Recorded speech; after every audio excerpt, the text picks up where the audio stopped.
Hop, c'est parti. Bon, bonsoir et bienvenue du coup pour cette troisième webconférence.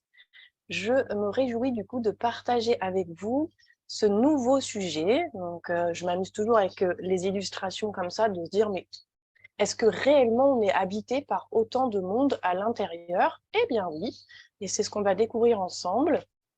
Du coup, parce que, eh bien, ces personnages intérieurs, cette multiplicité qui est la nôtre, eh bien, c'est véritablement la clé qui nous permet de décoder notre inconscient. Donc, ça veut dire que là où j'ai envie de vous amener, c'est de pouvoir avoir une meilleure compréhension de comment vous fonctionnez, parce que c'est la clé de votre inconscient, donc de votre liberté. Et c'est quand même ça qui nous préoccupe le plus. On est quand même nombreux à chercher à se sentir plus libre à l'intérieur, plus libre de créer ce qu'on veut dans notre vie, et d'arrêter de subir des situations, des réactions, des comportements qui nous incommodent, voire qui nous font souffrir. Donc ensemble, on va s'amuser à aller regarder cette multiplicité-là et décoder comme un petit cadeau qu'on va ouvrir pour dire, mais c'est quoi cette fameuse clé que sont ces personnages? Donc, comme je le disais, pour ceux qui sont là, celles qui sont là, à n'importe quel moment, je vous invite à utiliser le chat si vous avez des commentaires, des réactions. Et puis, il y a des moments, je vous poserai des questions. Ça permet aussi de rendre la chose moins passive pour tout le monde et de donner la parole à vos personnages en même temps, du coup, qui seront très contents, j'en suis sûre, sauf ceux qui se cachent et qu'on verra après. Alors, dans le programme de ce soir, on va voir en premier ce fameux jeu égale nous. Donc, qu'est-ce que c'est que cette multiplicité, qui est un véritable principe de base en psychologie moderne. Ensuite, on ira regarder un petit peu quels sont les différents types de personnages qu'on a à l'intérieur. Ils ont différents positionnements, différents rôles. Et moi, j'ai rassemblé les familles que j'ai nommées ici dans le programme. Et puis après, chacun est libre de compléter, d'enrichir, de nommer ça différemment, de créer d'autres familles. En tout cas, moi, c'est celle que j'observe le plus souvent dans les accompagnements. Donc, c'est comme ça que j'ai eu envie de les appeler. On verra ensuite du coup que quand on a commencé à appréhender ces différentes familles de personnages, entre guillemets, dans leurs rôles respectifs, eh bien, on s'aperçoit du coup qu'ils détiennent à travers leur positionnement des messages directement de notre inconscient. Donc forcément, si j'arrive à récupérer cette information, eh bien, je peux décoder du coup mes mécanismes et je peux les transformer. Donc cette fameuse clé de la liberté. Et une fois que je maîtrise ça, et bien nécessairement, ça devient des alliés, c'est-à-dire que ma capacité à naviguer avec tous mes personnages intérieurs, à en avoir conscience, à mettre de la clarté sur comment je fonctionne, quelles facettes sont là en moi, lesquelles sont beaucoup là, lesquelles sont pas là, etc. Eh bien, je peux me développer, c'est-à-dire que mon évolution va se faire de manière plus légère et plus sereine. Alors, la première question que j'avais envie de vous poser, du coup, pour démarrer, bien évidemment, c'est je suppose quand même, parce qu'en général, tout le monde me répond oui à cette question, je suppose que vous avez déjà remarqué que nous n'étions quand même pas tout à fait seuls dans notre tête. Donc, je vous pose la question, vous pouvez utiliser le chat pour me répondre. Est-ce que vous aviez déjà remarqué qu'à l'intérieur de vous, et comment? C'est-à-dire que ça se manifestait comment? Qu'est-ce qui vous a fait vous? Qu'est-ce qui fait qu'un jour, oui, vous vous êtes dit, ah oui, c'est vrai, c'est marrant, en fait, j'ai plusieurs voix qui parlent à l'intérieur de moi, quoi. Je vous laisse me répondre. Est-ce que ça fait longtemps que vous vous êtes aperçu de ça?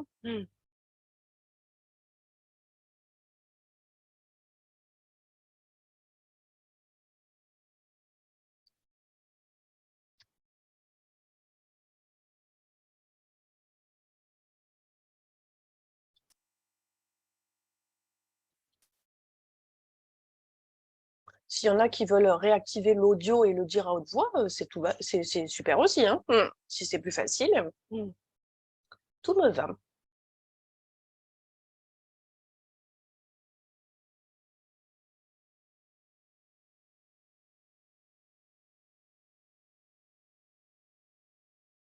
Pendant que vous êtes en train tranquillement de répondre, j'en profite pour partager qu'effectivement, moi, je crois que c'est très très tôt en fait que j'ai commencé à me rendre compte qu'on avait différentes parts à l'intérieur de nous et de manière tout à fait spontanée en fait je me suis rendu compte que très petite déjà j'avais cette capacité en fait à sans le nommer mais à m'apercevoir que par moments c'était différentes voix à l'intérieur qui s'exprimaient et donc c'était pas très compliqué pour moi de passer d'une part à l'autre en fait mais évidemment je n'avais pas la connaissance et la conscience dessus.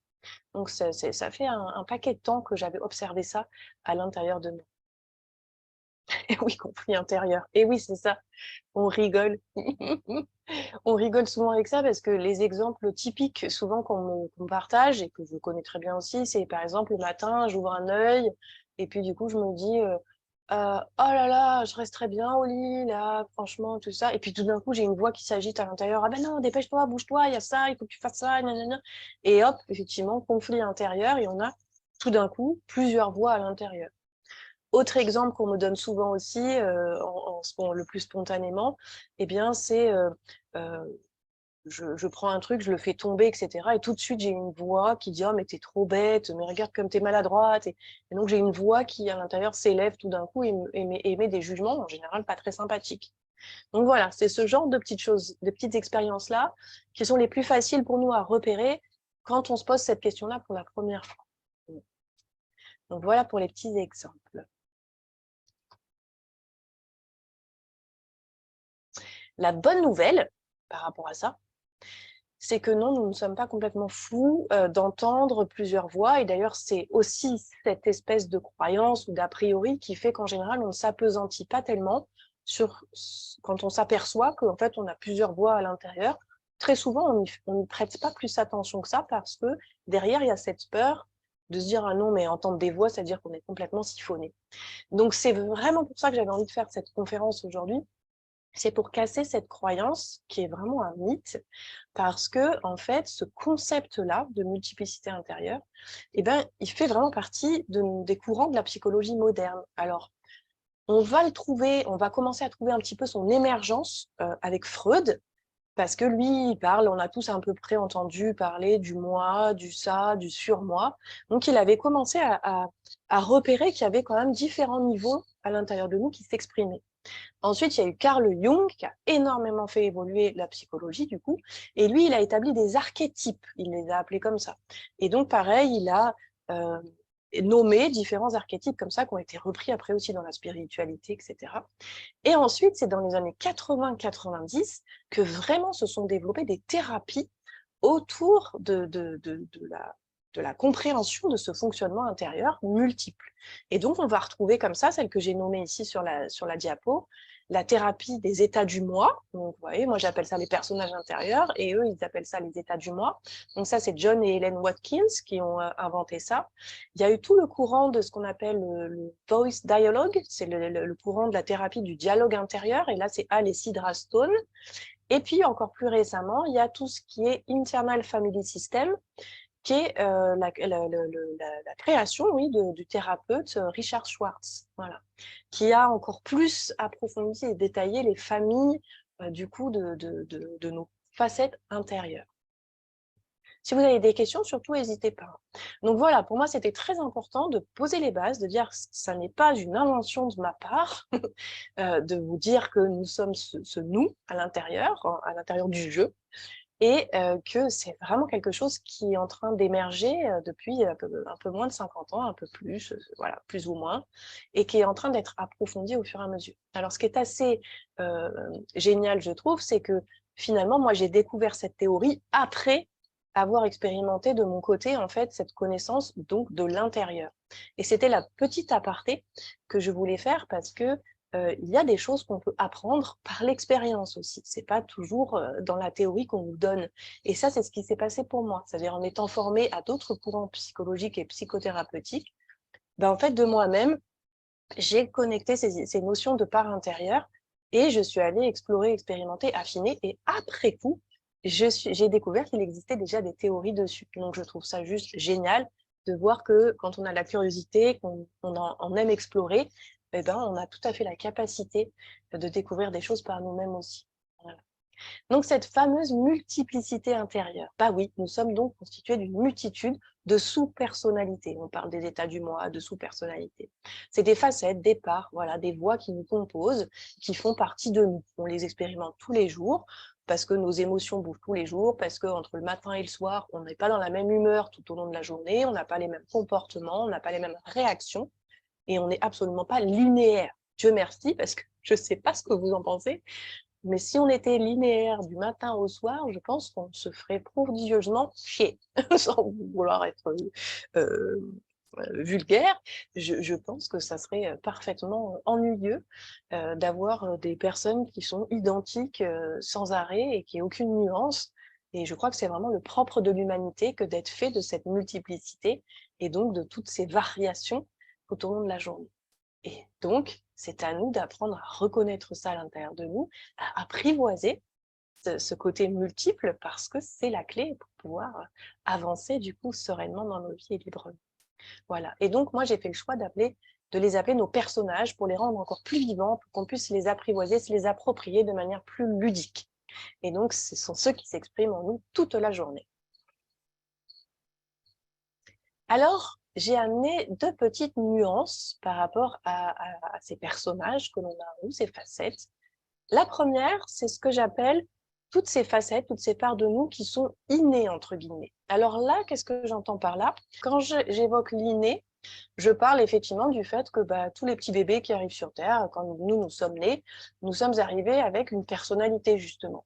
On voit bien que chaque petit bébé est différent de celui d'à côté, qu'il n'y a aucun bébé qui est similaire et qui a les mêmes traits de caractère. Donc, on voit bien qu'on arrive avec des traits de caractère qui nous sont propres. Donc, ça, c'est ce que j'appelle l'inné.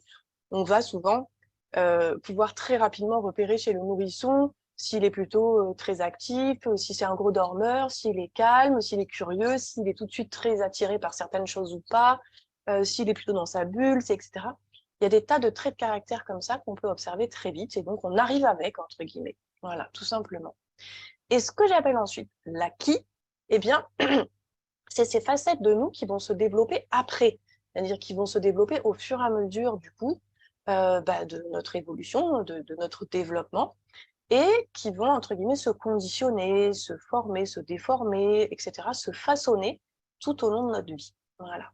Et c'est le mélange des deux qui constitue notre monde intérieur, que moi j'aime bien appeler notre maison intérieure, avec tous ces petits colocataires, donc tous nos petits traits de caractère, toutes nos facettes là, qui sont ces personnages-là, qui habitent notre maison du coup au quotidien. Donc voilà la première base que je voulais mettre avec vous avant d'avancer plus loin. Donc une fois qu'on a du coup compris que c'est comme ça que ça se passe à l'intérieur de nous, du coup, eh bien, vous allez me dire, ok, mais alors quel est le lien avec l'inconscient? Pourquoi est-ce qu'on a besoin d'aller approcher ces choses-là? Eh bien, tout simplement, justement, parce que entre l'inné et l'acquis, du coup, se développe en fonction et en adaptation avec notre environnement. Donc, selon l'endroit où je grandis, les personnes qui m'entourent, voilà, la culture, etc., tout mon environnement, mes parents, etc., eh bien, tout ça, ça va influencer sur ces fameux traits de caractère, donc mes facettes. Et donc, en adaptation, parce que tout enfant cherche à s'adapter à son environnement pour rester en sécurité, pour se sentir aimé, etc., eh bien, on va désorganiser notre maison intérieure. Du coup, c'est, entre guillemets, c'est là que le bazar commence. Et c'est le lot commun de tous les êtres humains pour le coup. Donc, on commence à désorganiser cette jolie maison intérieure qui était plutôt sereine et tranquille, puisque voilà, j'avais mes petits traits de caractère, etc.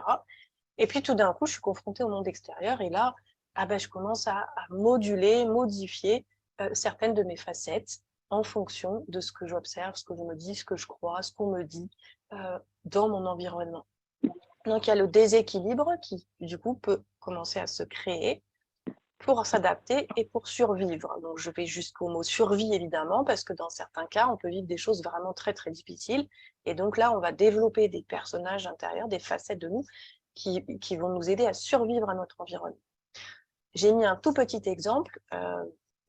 Typiquement, je pouvais très bien être un petit bébé sociable, plutôt voilà, on pouvait l'approcher facilement, etc., facile de contact avec les autres. Et puis tout d'un coup, je peux développer une part de moi qui va devenir extrêmement réservée au fil des années. Voilà. Et c'était pas forcément inné au départ. Ça faisait pas partie de mon package trait de caractère du départ, par exemple. Eh bien, ça se produit beaucoup, effectivement, par rapport à l'environnement. Il suffit, par exemple, que, je ne sais pas, en classe, ce petit enfant, en grandissant, et répondu parfois à sa maîtresse ou à son maître et se soit trompé et eu l'impression que c'était la catastrophe ou que le maître ou la maîtresse lui ait dit des choses qui l'ont blessé ou qui l'ont perturbé, déstabilisé et qui se soit dit terminé, ça m'a trop perturbé, donc du coup je décide de me replier à l'intérieur et de développer cette part de moi réservée, par exemple. Et donc, tout ce fonctionnement-là, qu'est-ce que ça fait? Eh bien, ça fait que du coup, à l'intérieur de nous, on a différents types de personnages, du coup, qui n'ont pas les mêmes positionnements et qui n'ont pas les mêmes rôles. Donc, je vous propose maintenant, du coup, de commencer à aller regarder les grandes familles que moi, j'aime bien appeler, c'est mon vocabulaire. Si vous avez envie d'aller chercher ensuite dans les courants psychologiques que j'ai nommés tout à l'heure, il y a d'autres noms qui circulent. Voilà, moi, c'est ces familles-là avec lesquelles je suis familière, du coup, pour le coup, tout simplement. Je le redis, si jamais vous avez des questions, besoin de compléments, n'hésitez pas à l'écrire dans le chat ou à ouvrir votre micro et puis à me dire, Marie, j'ai une question ou voilà. Donc, la première famille que je voulais vous partager ce soir, c'est ce que j'appelle les constants. Donc, nos personnages intérieurs qui sont constantes à l'intérieur de nous et qui sont fonctionnels. Alors, ça peut surprendre de le nommer comme ça, mais ce sont ces facettes de notre personnalité qui sont en équilibre à l'intérieur de nous. Elles sont ni en excès, ni absentes de ma maison intérieure, et elles interagissent au quotidien, dans mon quotidien, de manière tout à fait fluide et sereine.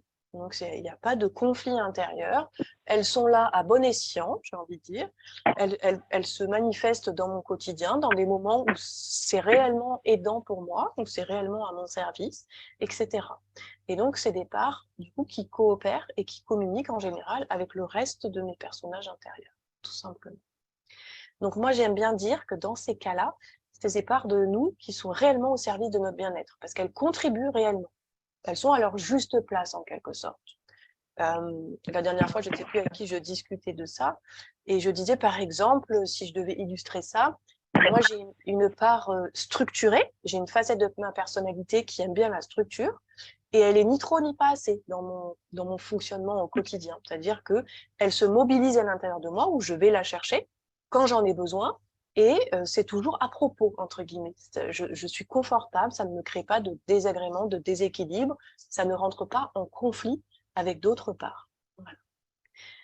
Donc, je voulais vous poser la question à vous. Est-ce que après cette définition, entre guillemets, de ces parts constantes qui sont là comme une base, entre guillemets, en équilibre, est-ce que vous avez un exemple d'une de vos parts constantes et fonctionnelles qui marche bien, entre guillemets, dans votre monde intérieur, sur laquelle vous pouvez vous appuyer et avec laquelle vous êtes en sérénité, en tranquillité? Si vous voulez nous le partager, du coup, pareil, dans le chat ou en prenant la parole, comme vous préférez.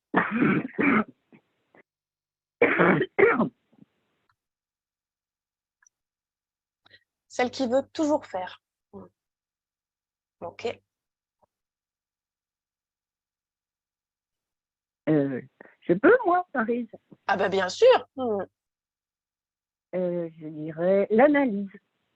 Oui, analyser les choses. Oui. Ok.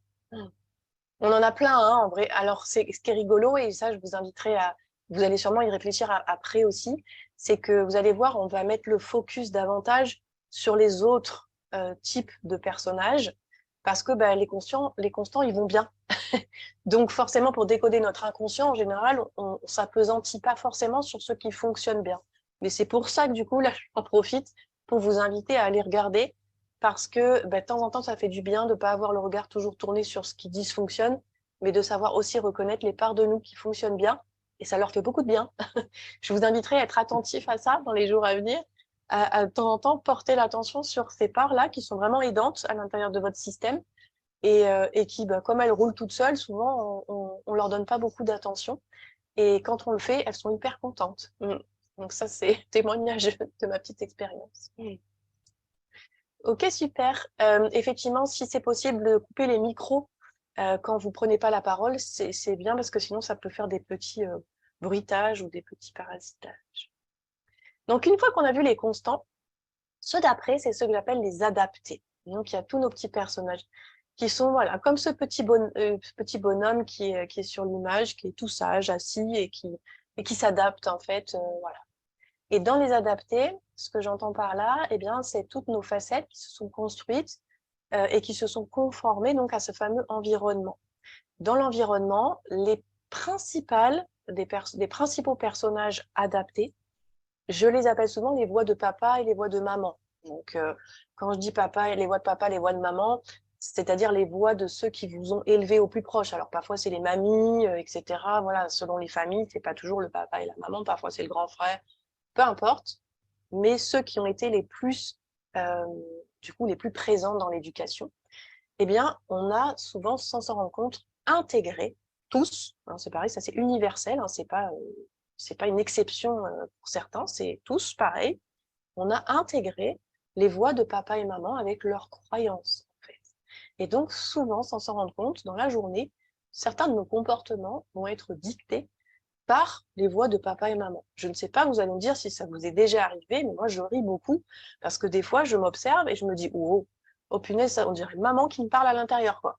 Le truc. Avec des injonctions, avec des fois des voix qui me reprennent dans mes comportements, des choses comme ça.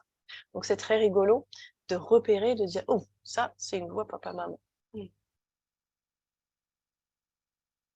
Est-ce que vous pouvez repérer vous une part qui correspond, une voix intérieure qui peut correspondre à des choses que font ou disent vos parents ou faisaient ou disaient vos parents?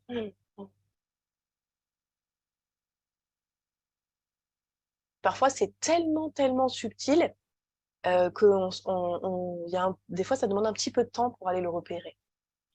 Arrête de te faire remarquer. Voilà, typiquement. On peut avoir à l'intérieur de nous une part qui nous dit non, mais arrête de te faire remarquer.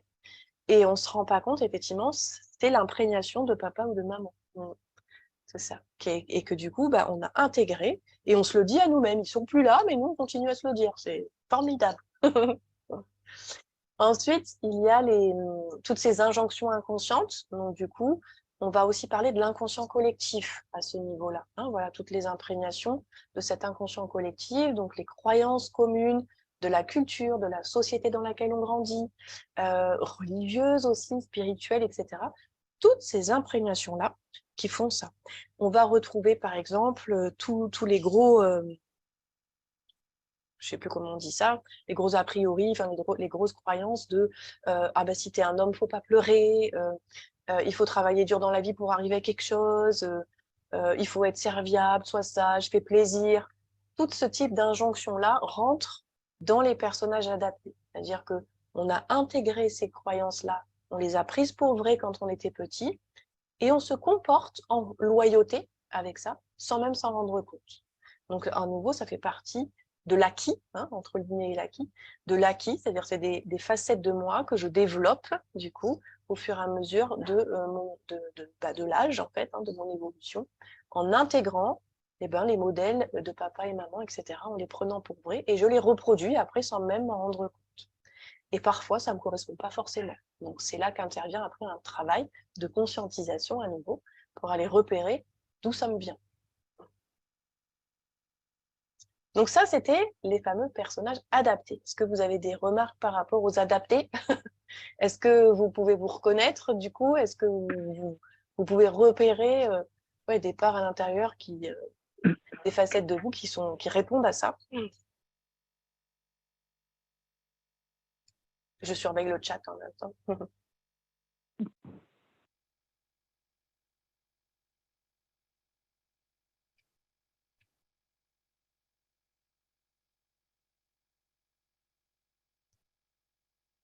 Moi, j'en ai plein, hein, plein hein, que je suis allée rencontrer sur les adaptés, euh, de par notamment toute l'éducation religieuse que j'ai reçue, où je me suis rendu compte du nombre d'imprégnation que j'avais pu avoir à l'intérieur sur ce qui est bien, sur ce qui est mal, etc. J'ai eu beaucoup de tri à faire et de réappropriation pour aller rechercher le modèle qui était le plus juste pour moi. Donc, il peut y en avoir souvent et il y en a un paquet en général. c'est pas forcément ceux qui nous font le mettre le plus en souffrance. Ça dépend. Il peut y en avoir dedans certains qui vraiment nous créent des grosses difficultés. Mais très souvent, c'est sur plein de petites choses du quotidien, sur plein de petites manières de se comporter, où on subit, entre guillemets, ces imprégnations-là. Donc, c'est forcément toujours libérateur d'aller les revisiter.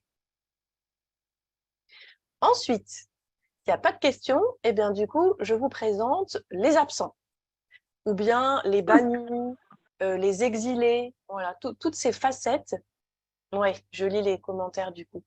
Effectivement, la religion, loyauté à respecter. Oui, tout à fait. Sur les adaptés, c'est vraiment les parts de nous qui ont fait, qui ont fusionné avec les croyances qu'on nous a données et qui sont dans la loyauté, effectivement, au modèle reçu. Tout à fait.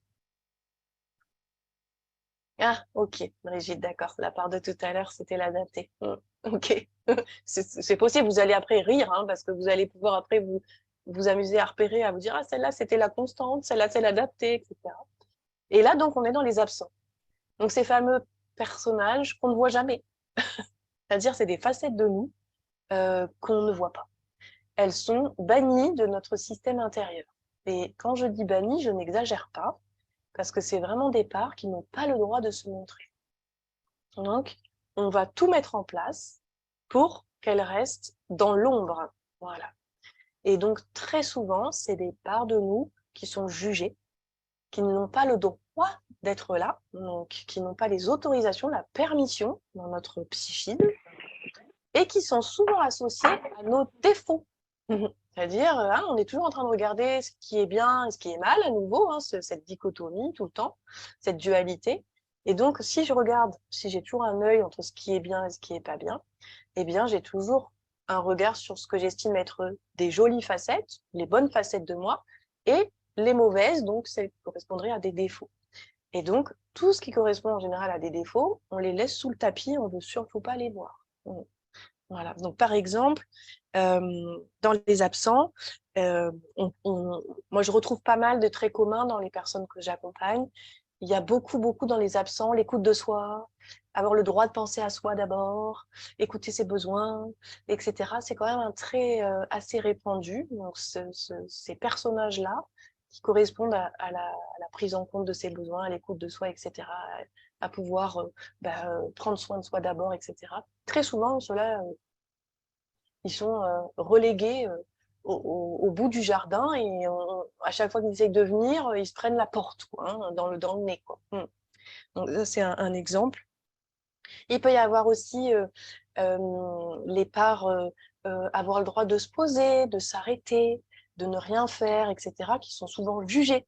Donc, à nouveau, derrière, qui juge ces facettes de manière négative? Ben, ça, c'est tout le job après à aller faire, c'est-à-dire à décoder le message. Mais il y a à nouveau tout un système de croyances et de modèles qui ont été intégrés à l'intérieur.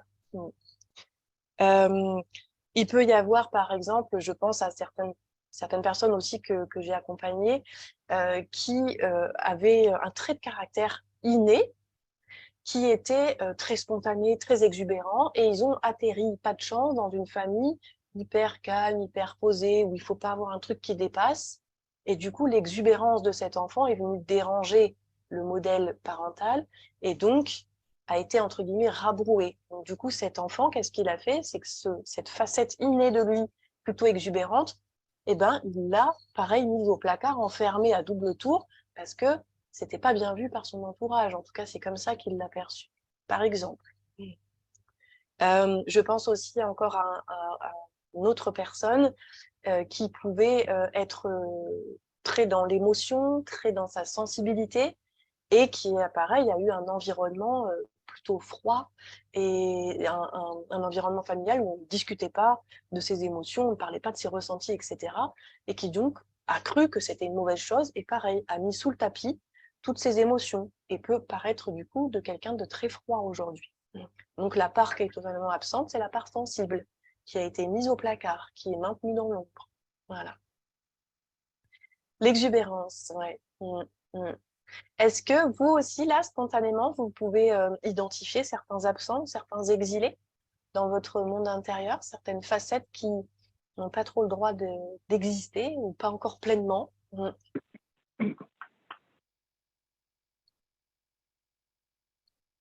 celle qui veut jouer. Mm.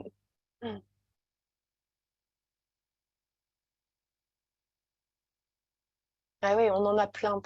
On en a beaucoup des parts, malheureusement, qui sont absentes.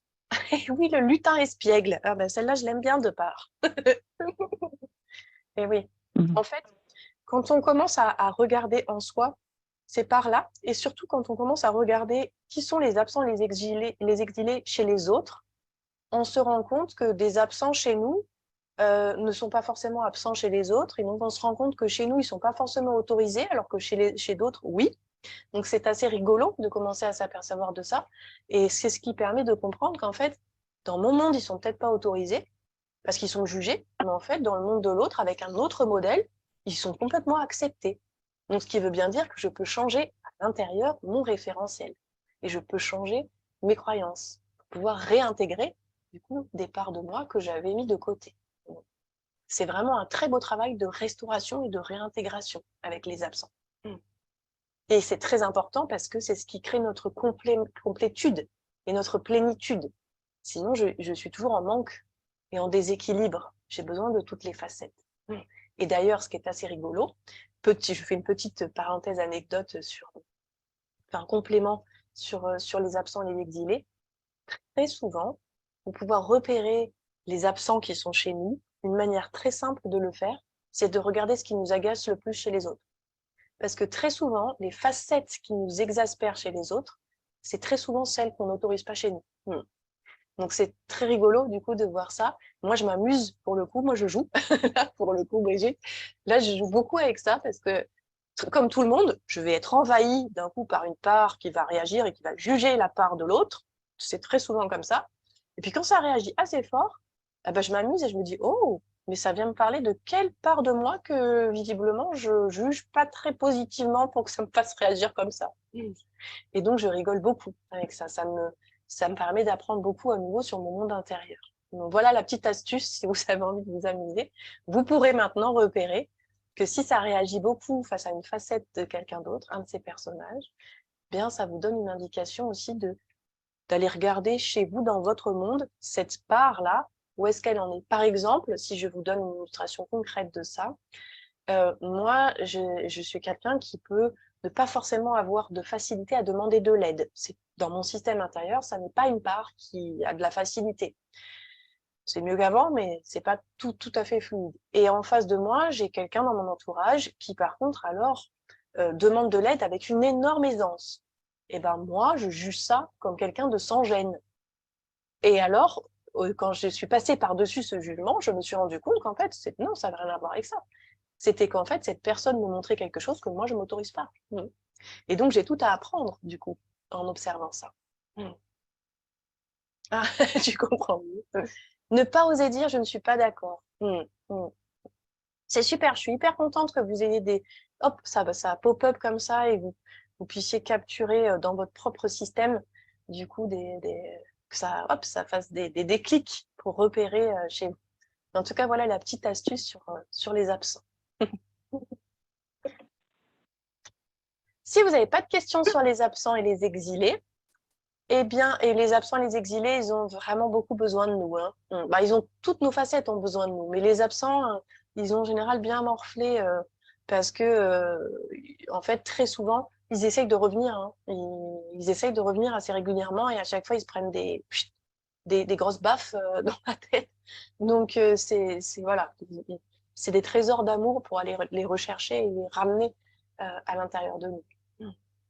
Ensuite, il y a les excessifs qui du coup sont souvent les pendants opposés des absents. Parce que bah, c'est toujours ce jeu de vase communicant. Quand j'en ai un qui est à l'excès, forcément, ça veut dire que j'en ai un autre qui n'est pas là. Donc les excessifs, sans grande surprise, ça va être toutes les parts de nous qui sont tout le temps là, qui sont les plus présentes et qui s'emparent de notre monde intérieur et qui éjectent en général tous les autres.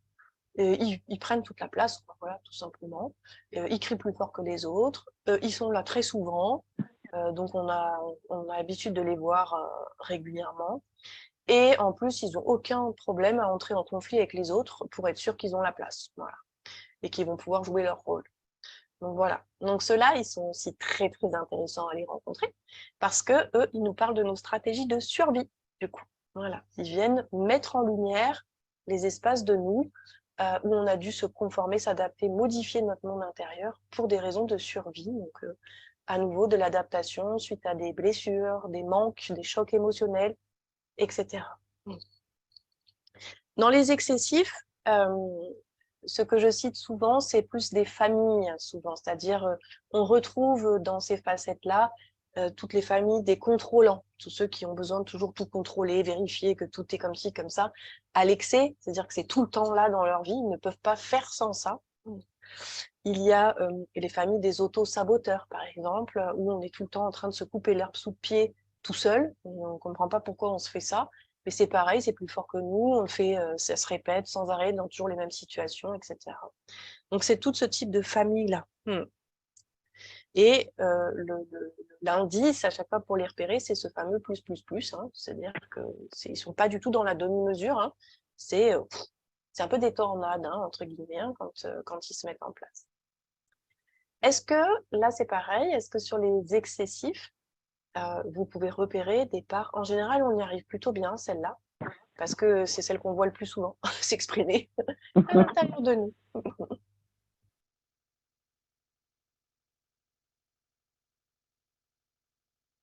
Est-ce qu'il y en a qui vous viennent, du coup, sur ces excessifs, ces parts excessives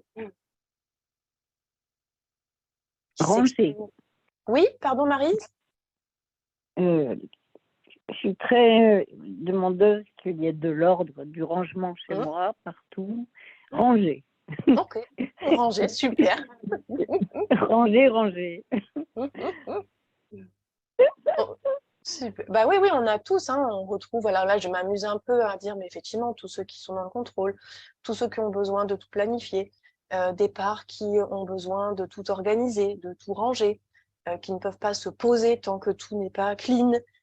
Il peut y avoir, voilà, c'est à chaque fois, ça se décline du coup sur tous les domaines, hein, voilà, c'est le signe, c'est toujours, ah ben c'est plus fort que moi, et ça se répète. Et voilà, je peux pas faire autrement. À ce moment-là, la part, elle prend toute la place et je ne peux pas. Je pensais à une personne que j'avais tout à l'heure aujourd'hui et qui ne peut pas s'empêcher de rendre service. Elle aimerait arrêter, elle est épuisée, typiquement. Hein, c'est un des signes aussi, c'est la fatigue. Elle aimerait arrêter de faire ça et elle peut pas. Elle n'y arrive pas. C'est plus fort qu'elle, il faut qu'elle se rende indispensable, il faut qu'elle rende service. Donc, typiquement, c'est une part qui est dans l'excès, parce qu'elle voit bien qu'elle aimerait faire autrement et que ce soit pas tout le temps comme ça. Ben oui, la part qui ne peut pas s'arrêter et qui va jusqu'au bout du bout du bout. Oui, ça en est une. Moi, typiquement, une part qui peut être peut-être un peu similaire à celle-là, Brigitte, eh bien, c'est une de mes parts qui m'a emmenée jusqu'à l'épuisement professionnel que j'ai pu connaître. C'est un peu la même chose, elle ne pouvait pas s'arrêter. Donc, entre guillemets, je n'avais pas d'autorisation intérieure de m'écouter. Et donc, j'y allais, j'y allais, j'y allais, j'y allais. Et puis, à un moment donné, ça lâche, quoi. Donc, voilà. Donc, ça, c'est les excessifs. Très important. Elles nous parlent beaucoup de nos histoires. Toutes, hein, tous nos personnages nous parlent de nos histoires, mais ceux qui sont en excès nous parlent vraiment.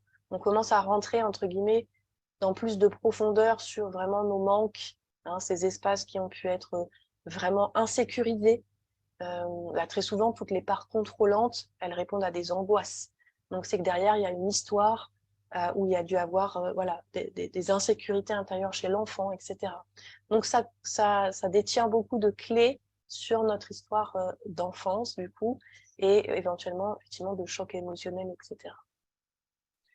Annie, tu nous dis être négative par manque de compréhension de la situation. Ok. Et toutes ces parts sont les bienvenues. Hein. Je ne l'ai pas assez dit là depuis le début. Il n'y en a aucune qui est à juger. Hein. J'espère que vous l'aurez bien compris. Elles ont toutes un rôle hyper important. Elles sont les clés de votre inconscient, comme je le disais en introduction.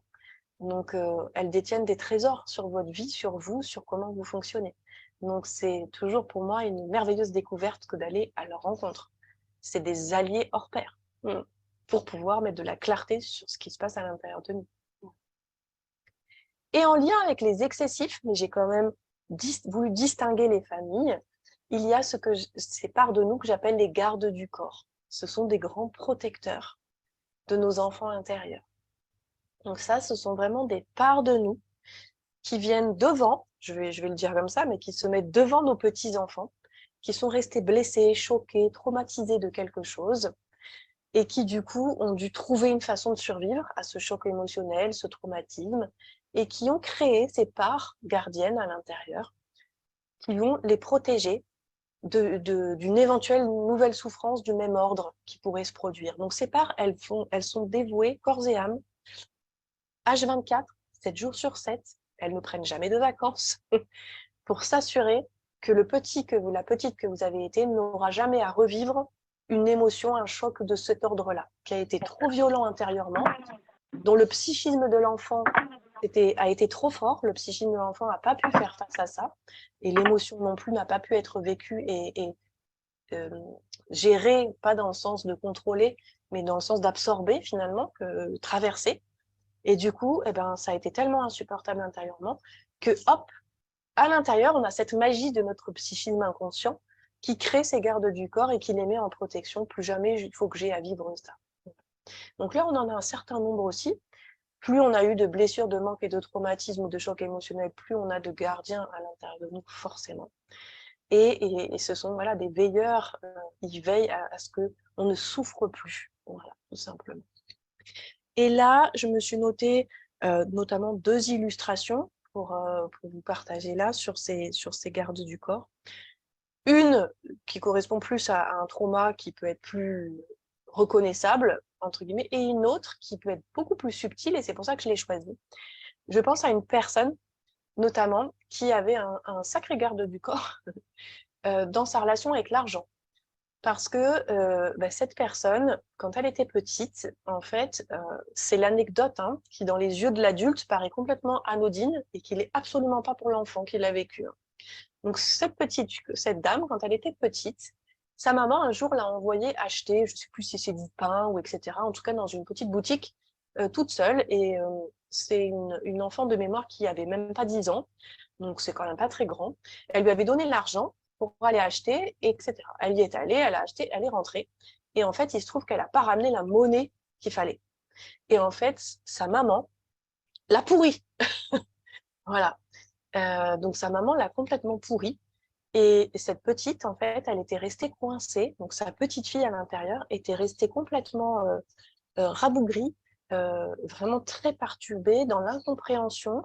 Elle s'attendait pas du tout, elle n'avait pas du tout vu que la monnaie rendue était pas la bonne, etc. Et donc elle a été profondément heurtée. Ça a été choquant pour elle de prendre les foudres de sa maman en retour.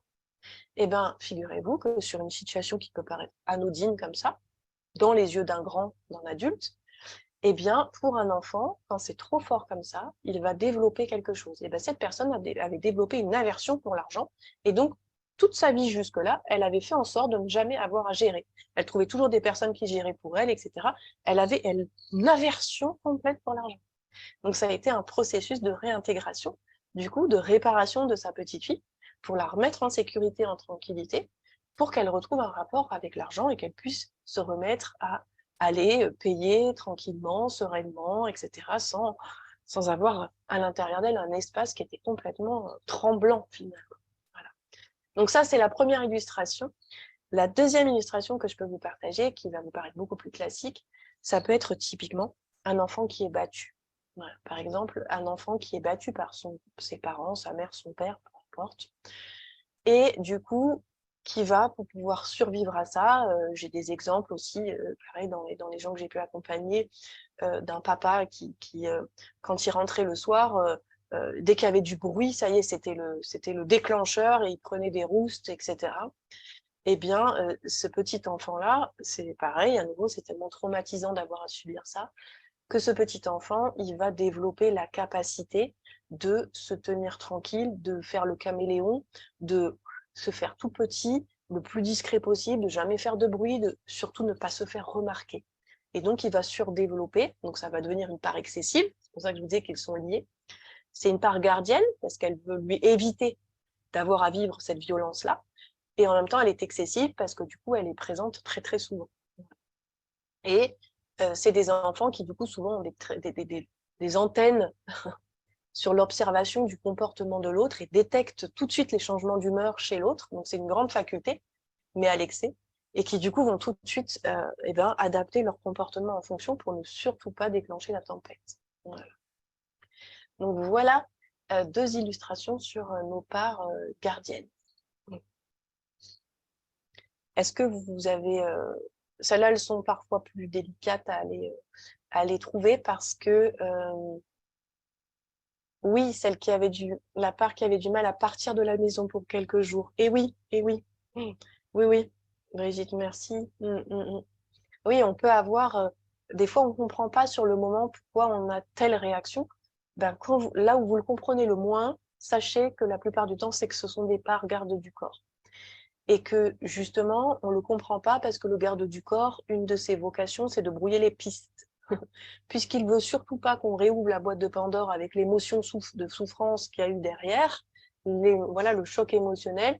Du coup, il fait tout pour brouiller les pistes. Donc, moi, c'est pareil, je trouve ça très touchant dans les séances parce que très souvent, ils font diversion. Donc, quand c'est comme ça, la personne, elle commence à me dire « Ah non, non, non, pas du tout !» Alors que je sais que si. Mais ça, c'est le gardien qui répond et qui essaye d'emmener l'attention ailleurs, pour surtout pas qu'on aille voir le petit qui est derrière et qui est resté coincé dans sa souffrance.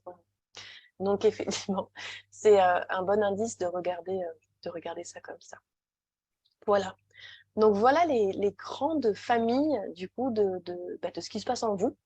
Voilà. Donc, je ne sais pas si vous trouvez ça aussi fascinant que moi, je le trouve. En tout cas, ce sont des clés vraiment extraordinaires et ça fait une richesse, du coup, à l'intérieur de nous. Vraiment spectaculaire, moi, je trouve. Donc voilà, donc c'est tous ces personnages-là, avec les grandes catégories que je viens de vous présenter, eh bien, c'est en vous que ça se passe, donc ça coexiste à l'intérieur de vous. Donc je vous laisse imaginer quand même juste 2 secondes, si vous repassez en revue le fait que vous avez des constants, des adaptés, des excessifs, des gardes du corps, etc., etc. Ça vous laisse imaginer que tout ce monde-là cohabite à l'intérieur de nous en permanence, tous les jours. Et que il est très fréquent qu'il y ait des personnages du coup qui rentrent en conflit nécessairement puisqu'ils ont tous une mission et que du coup des fois ça peut se déclencher en même temps puis l'un fait réagir l'autre et puis etc. Donc parfois c'est assez rigolo quand même de voir la cacophonie intérieure et donc ces petits personnages effectivement ils font leur vie sans nous demander notre avis puisque tant qu'on n'a pas de conscience sur ça, tant qu'on n'allume pas la lumière dans notre maison intérieure, ça se passe en dehors en dehors de nous, quoi, si je puis dire. C'est qu'on n'a pas la main dessus, quoi. Ça se passe, voilà. Donc, forcément, que partir à leur rencontre, ça va nous ouvrir la porte de la connaissance de soi, de la transformation, puisque du coup, oui, il est clairement possible de transformer et de réadapter tous ces personnages, et donc de la libération, parce que du coup, je vais décharger des poids émotionnels du passé que j'avais gardés sans le savoir, et waouh, je peux du coup me mettre à respirer beaucoup plus. Voilà.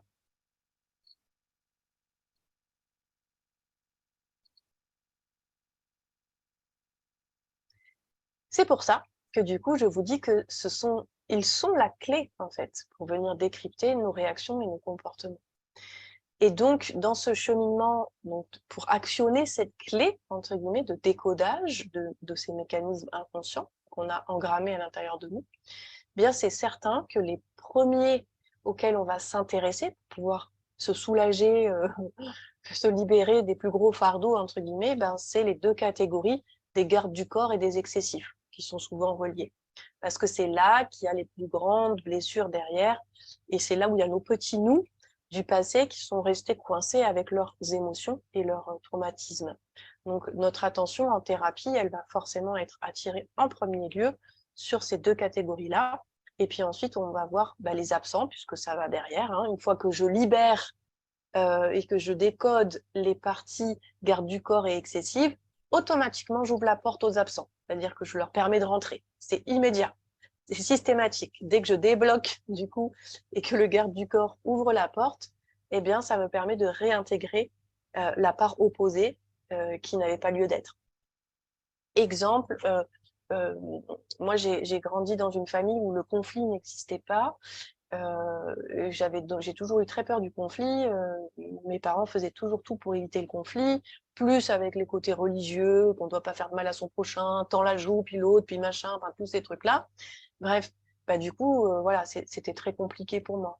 Et, euh, et dès l'instant où j'ai pu, du coup, tranquilliser la part qui faisait tout pour éviter les conflits, bah, automatiquement, j'ai fait rentrer celle qui est capable de se confronter. J'ai fait rentrer ma facette, bah oui, qui peut aller se confronter s'il y a besoin. Et donc, hop, je ramène les deux faces d'une même pièce et je recrée ma complétude à l'intérieur. Voilà. Donc voilà, vous avez du coup le plan d'action, entre guillemets, du déroulé. Ce que je vous propose, si vous avez envie, c'est assez rapidement, parce que j'ai quand même donné pas mal d'illustrations, mais à nouveau de vous redonner les 2-3 petits cas pratiques que j'ai cités ici, parce que je me dis toujours que c'est à travers les exemples qu'on s'approprie le plus la théorie. En tout cas, c'est comme ça que moi j'apprends. Et puis voilà, plus il y a d'illustrations différentes, plus je peux aller repérer ce qui me correspond aussi dedans. Et c'est toujours plus riche comme ça. Donc là, j'ai cité trois cas différents. Le premier, celui d'une personne qui ne peut pas faire autrement que de toujours être dehors avec du monde, par exemple. Donc, c'est une personne qui va sans arrêt planifier ses week-ends, ses soirées, etc., pour toujours être en compagnie de quelqu'un et faire quelque chose, voilà, et ne jamais se retrouver tout seul. Donc là, typiquement, c'est les catégories de personnes qui sont, entre guillemets, dépendantes affectives, que ce soit amical, que ce soit amoureux, que ce soit peu importe, mais en tout cas qui ont ce besoin viscéral de ne jamais se retrouver tout seul. Voilà. Donc là, typiquement, il peut y avoir, lorsque je commence à regarder que c'est une part qui est du coup excessive, parce que si je ne peux pas faire sans ça, et je suis tout le temps obligée de ça, mais que je sens à l'intérieur que des fois j'aimerais bien pouvoir rester chez moi tranquille tout seul, mais que c'est plus fort que moi. Dès que j'arrive chez moi et que je commence à voir que je vais être tout seul, hop, j'appelle un copain, j'y arrive pas. Ben là, j'ai le signal qu'effectivement, j'ai une facette de moi qui est surexprimée et que du coup, elle a un message. Si elle fait ça, c'est qu'elle a un message. Donc, je sais maintenant que j'ai une clé à aller chercher là-dedans. Et donc, je m'y intéresse. Et donc là, je peux découvrir tout un tas de choses parce que selon les personnes, ben, ça va parler de leur histoire, il peut y avoir différentes choses.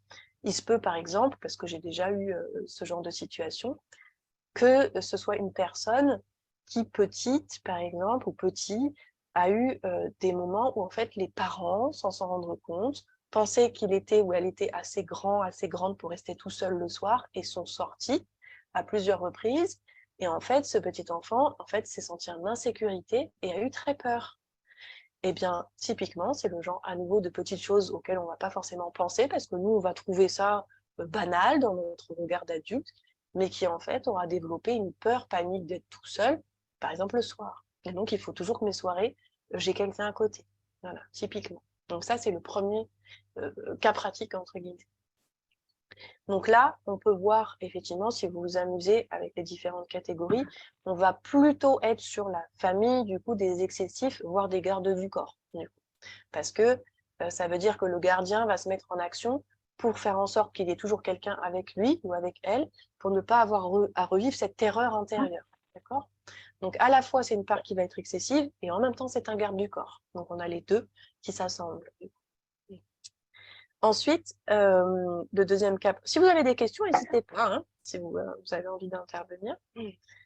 Le deuxième, c'est, par exemple, je ne fais preuve d'aucune démonstration affective. Donc ça, pareil, j'ai déjà rencontré plusieurs fois des personnes qui sont très très froides, qui sont vraiment dans l'incapacité de pouvoir témoigner de leur affection, que ce soit tactile, que ce soit dans les mots aussi, etc.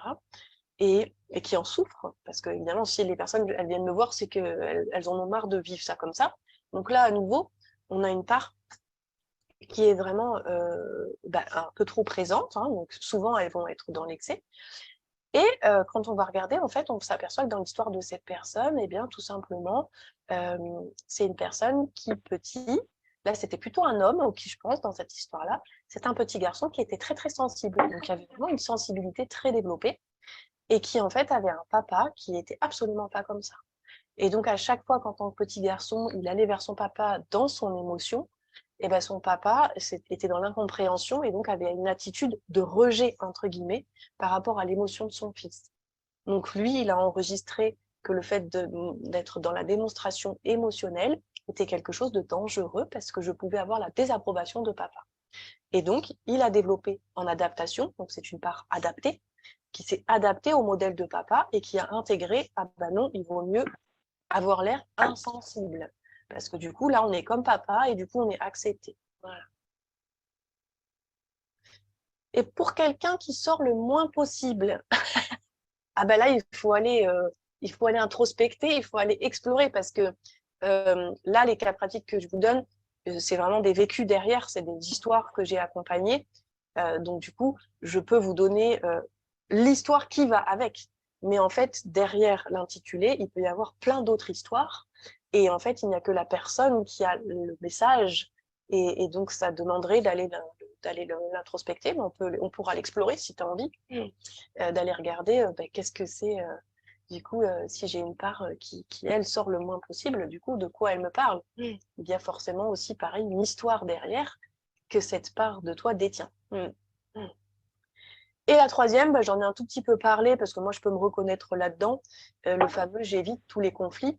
Et, euh, et ce cas pratique-là, je l'avais choisi volontairement pour illustrer qu'il peut y avoir la combinaison, du coup, d'un petit peu toutes les catégories. Parce que typiquement, si je reprends cette fois-ci à partir de mon vécu, eh bien, dans cette stratégie, cette part de moi qui faisait tout pour éviter les conflits, il y avait un mélange d'adapter par rapport au modèle de mes parents qui n'ont pas intégré ce que c'est que la confrontation.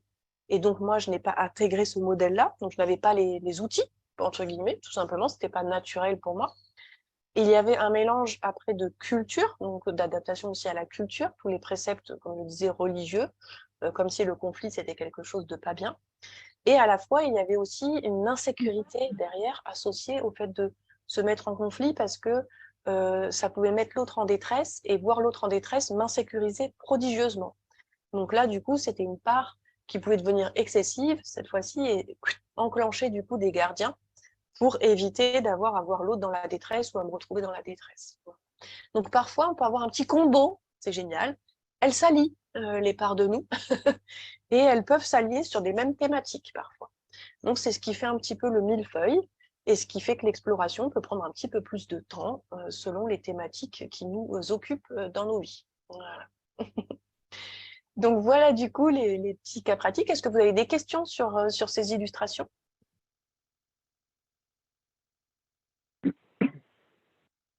Est-ce que ça va? Est-ce que c'est clair pour vous? Ok, super. Donc du coup, donc là on vient de voir, hein, effectivement, dans ce que je viens de partager, on vient de voir que je suis allée chercher le message qu'il y avait derrière, dans l'histoire de la personne, avec la personne, on va mettre à jour, hein, effectivement, la racine, entre guillemets, qui permet ensuite de modifier les comportements qui nous enquiquinent, en fait. Hein, voilà. Donc c'est pour illustrer vraiment ces fameux messagers. Ah, je vois que ça chemine, Brigitte. Ça s'affine. Et oui, c'est ça qui est magique, hein. C'est que dès qu'on commence à tourner le regard vers l'intérieur et qu'on commence à regarder ces parts-là, elles vont nous donner les informations, hein. Elles ont les clés, en fait, hein. Elles sont à l'intérieur. Quand on dit toujours que les clés, on les a déjà, les ressources sont déjà en nous, ben c'est ça. C'est que ces personnages ont les informations dont on a besoin pour se transformer, se libérer. C'est pour ça que plus j'apprends à les rencontrer, plus j'apprends à les apprivoiser, plus j'apprends à les connaître, toutes ces facettes de moi, plus j'en fais des alliés pour me développer en sérénité. Du coup, et c'est beaucoup plus joyeux. Donc, vos personnages, ils vous attendent. Ils n'attendent que vous. Au quotidien, vous allez commencer à vous familiariser avec qui est en train de s'exprimer en moi à tel moment. Et donc, pour faire ça, et bien évidemment, on va à leur rencontre, on les décode, on dialogue avec eux, on les rééduque, et oui, parce que du coup, on les réadapte, on harmonise, on rééquilibre, on restaure, parce que derrière, on travaille avec nos enfants intérieurs, du coup, avec nos petits nous, qui ont été blessés, choqués, traumatisés, donc on vient restaurer, du coup, c'est là où ça a été abîmé, et on aime, par-dessus tout, on les aime, toutes ces facettes, parce que c'est nous, c'est qui nous sommes. Et donc, on ne peut pas faire autrement que de les aimer et de chercher, non pas à les faire disparaître de notre monde, mais au contraire à les réintégrer. Donc, c'est pour ça que j'ai marqué sur la diapo que la médiation relationnelle intérieure est une thérapie intégrative. On ne cherche jamais à sortir des états de nous. Au contraire, c'est comme si on est une grande famille et on est parents d'une grande famille et on cherche à ramener tous nos petits dans le nid et que chacun ait sa place. Voilà. Et ce qui est assez magique, c'est qu'on se rend compte que vous avez peut-être vous avez peut-être pu le percevoir dans les exemples qui ont été donnés. Tous ces petits personnages, du coup, ils n'ont pas le même âge parce que il y a les facettes de nous qui sont innées, et il y a celles qui sont acquises et qui se développent tout au long de la vie, qui sont parfois très jeunes. Certaines sont restées bloquées dans des âges très jeunes, donc d'autres se sont apparues beaucoup plus tard. Donc on a un petit peu tous les âges dans notre grande famille. Donc c'est un sacré job que du coup, d'apprendre à harmoniser tout ce petit monde et apprendre à le rencontrer. Mais en tout cas, vous avez les clés entre vos mains. En tout cas, quand on a cette compréhension-là, eh bien, on a la capacité de faire de notre maison intérieure un havre de paix et qui va nous permettre d'exprimer et d'expérimenter sereinement toutes nos facettes, du coup. Et c'est ça qui est le plus chouette. Parce que du coup, eh bien, on est dans cette complétude dont je parlais, on recrée une forme d'unité à l'intérieur de nous, et à partir de ce moment-là, il n'y a plus d'espace séparé, il y a moins d'espace blessé, donc forcément, je me sens plus un à l'intérieur. Voilà.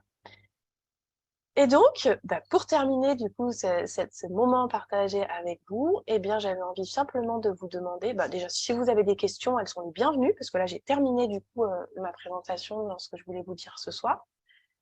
Et j'avais envie de vous inviter à réfléchir, du coup, c'est à l'issue de cette conférence, s'il y avait un premier personnage intérieur que vous aviez envie d'aller rencontrer, ce serait lequel? Et est-ce que vous avez pu reconnaître de quel type de famille il est? Est-ce que c'est un constant, un adapté, un excessif, un absent, etc. Et si vous le souhaitez, je vous invite à le partager, pareil à l'oral ou sur le chat. Est-ce qu'il y en a un qui a fait un appel du pied pendant que je présentais tout ça?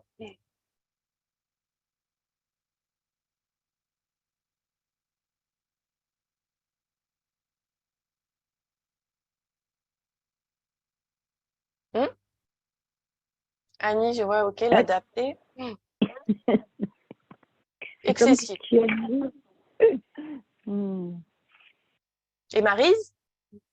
Oui, je suis en train de chercher dans quel cas je vais le mettre, ce petit coco. Ah. Alors, ce petit coco, c'est le jugement, cette manie pour me protéger, sans doute. Je juge tout le monde. Ok. Bienvenue à cette petite part. On y va à fond, une fois qu'on se dévoile, parce que c'est pas beau. Normalement, c'est plutôt négatif de juger comme ça. Mais je me rends compte que c'est une façon de me protéger.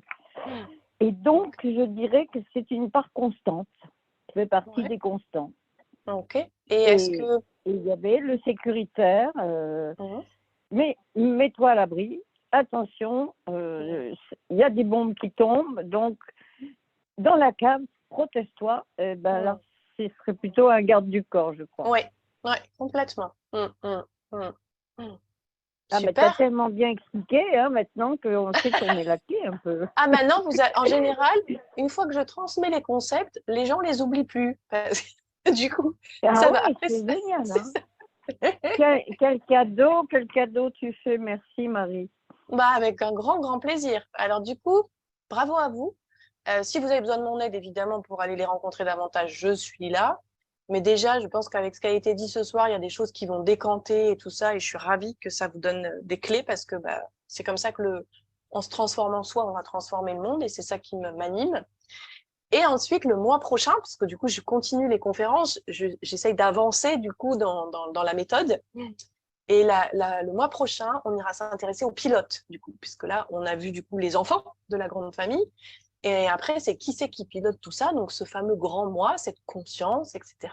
J'ai envie de vous en dire un peu plus sur cet aspect-là, du coup, de notre fonctionnement intérieur. Et donc, on s'arrêtera, on passera du temps à parler du coup de notre pilote intérieur. Voilà.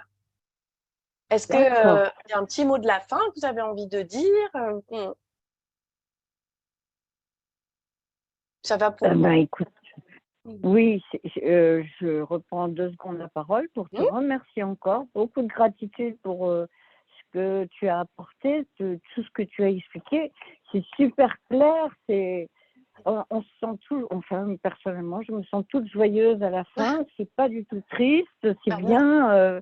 Voilà. Merci Marie, merci beaucoup. Ah, super. Merci beaucoup pour ce retour, Maryse. Merci, je suis très, très heureuse. C'est mon but. Bon, bah, merci à vous tous, du coup, et toutes, puis ceux qui seront en replay aussi. N'hésitez pas à partager. Alors, vraiment, pour le coup, c'est fait pour ça. Donc, n'hésitez pas. Après, en replay, je vais l'envoyer par email, le lien. Donc, bah, vous pouvez diffuser au plus grand nombre avec grand plaisir. Il faut que ça se serve. Et puis, vous pouvez volontiers m'envoyer par message, par mail, vos petites expériences derrière, s'il y a des petits déclics, des choses comme ça. Moi, je me régale. Je trouve ça très croustillant après d'avoir le retour des gens et de voir les cheminements que ça a déclenché. Pour moi, c'est vraiment, ça nourrit une part de moi pour le coup, vraiment. C'est très joyeux. Donc, n'hésitez pas surtout. Ça me fait plaisir. Et puis, bah, bonne soirée à vous tous. Et puis, merci de votre présence, du coup. Et rendez-vous le mois prochain. À Merci bientôt. Marie.